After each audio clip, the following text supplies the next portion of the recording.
So despite winning the White House, Democrats have thus far failed to take back the Senate, and they secured the House, but by incredibly slim margins, and they fell short in state houses all across the country, including in the state of Iowa, a state that we will remind you, President Barack Obama won twice.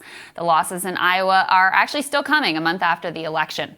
Former congressional candidate J.D. Scholten joins us to discuss the future of the Democratic Party in rural America in general and Iowa in particular. It's so great to see you, J.D.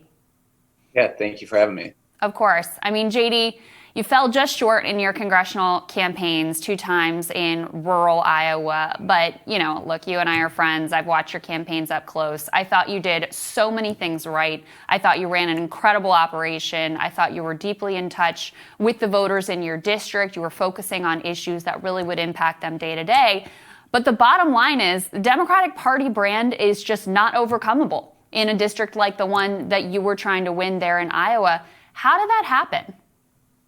That's what we're all trying to figure out. And what you mentioned, the brand, that's exactly right. You're seeing issues across the nation, whether it's Medicaid expansion, workers' rights down in Missouri, down in Florida, they raised the minimum wage to $15 an hour, and all these things. And in South Dakota, they passed marijuana. And so all these things we're seeing, our policies are winning, but candidates are not. And so that's something that we're really trying to do a deep dive in here.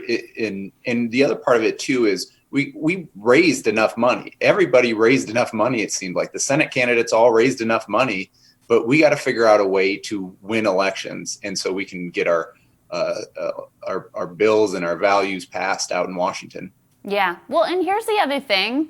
Look, does the Democratic Party even really care that much about winning Iowa anymore? We had this great guest on our show, Maximilian Alvarez. He's a regular here. And he said this thing. He was like, their normal approach is when they start losing a state, rather than being like, oh, what's gone wrong? What can we do different here? They're like, let's just move on to a different state. Let's try in Arizona now. Let's try in Georgia now. And it very much feels like that is exactly what's happening in Iowa. Again, a state that Barack Obama won twice.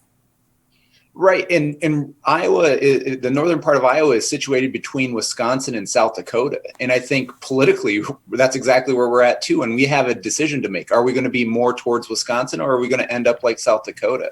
And one of the things that I really want to do a deep dive into is just 20 years ago, we had the Senate Majority Leader in Tom Daschle being from South Dakota. And we had Democratic senators in North Dakota, South Dakota, Nebraska, Iowa, and Indiana. And they're all on the map this year. And everyone says there's no chance of picking up any of those seats. And so I think we really need to restructure. I think the DNC has a huge role into play in saying, you know what, let's get organizers on the ground. And maybe it's not for the 2022 cycle, but it's got to be that long-term vision and giving an opportunity. When you have a really good candidate, you got to give them every chance to succeed. And that's what I'm trying to do, is build the infrastructure, at least here in Iowa.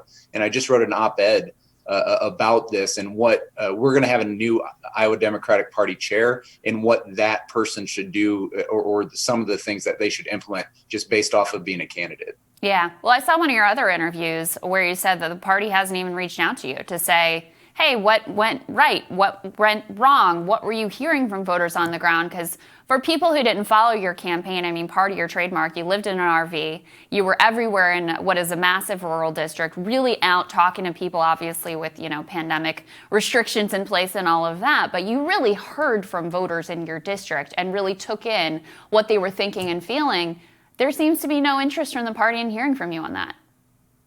And that's the disappointing thing, is we have this wealth of information. Even just like having, I just remember during the caucus, so many reporters came to me and saying, hey, do you have a farmer we can talk to for this or for that? I mean, there should be a huge long list of Democratic farmers that journalists can talk to and things like that. And it's little things. And we have this wealth of knowledge. You start a campaign from scratch, you build it up, you raise millions of dollars. And then what happens afterwards and that's the thing that I feel the Democratic Party is really missing out, because the next person's just going to start from scratch again, unless we create something to hand off, whether it's our data, whether it's some of our knowledge and things like that. I think that's where we're really missing out on a lot of that. And that's that building infrastructure. And I strongly believe that we need stronger local party, the county level really build that base up first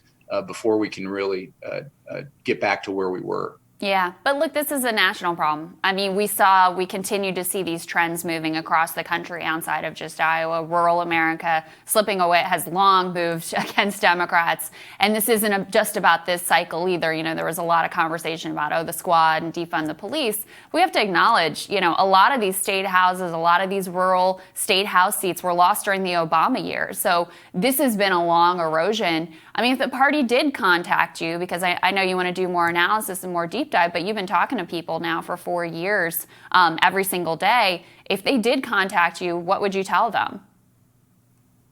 Well, one of the things I've been doing a deep dive with ruralorganizing.org, and they've had some amazing polls in rural battleground areas. And 91% of the people they polled wanted to end corruption in Washington, D.C. But then when they asked who said it, was it Trump or Biden, it was split evenly.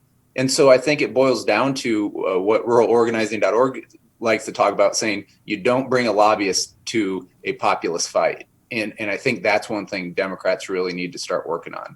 Yeah, I think that's well said. And JD, last question for you. What were when you were knocking doors, when you were talking to people and you were making phone calls, what were the issues and the concerns? What were the problems with the Democratic Party that you were hearing directly from voters during that time?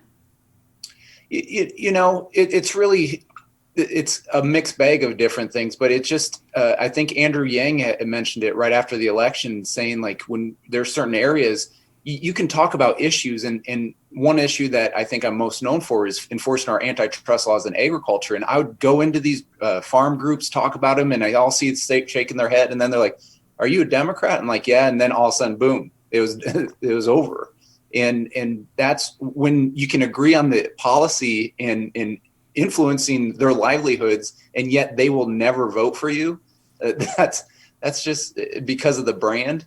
We're just there's a huge disconnect there, and I'm trying to figure part of that out, but it's definitely a long-term solution, but we need to start changing things right away. Yeah, I think that's incredibly well said. JD, you ran 2 phenomenal campaigns. I think they were incredibly important in terms of having people on the ground, understanding what the issues are in rural America, and understanding that disconnect from the Democratic Party and where that comes from. So thank you for that, and I can't wait to see what's next for you.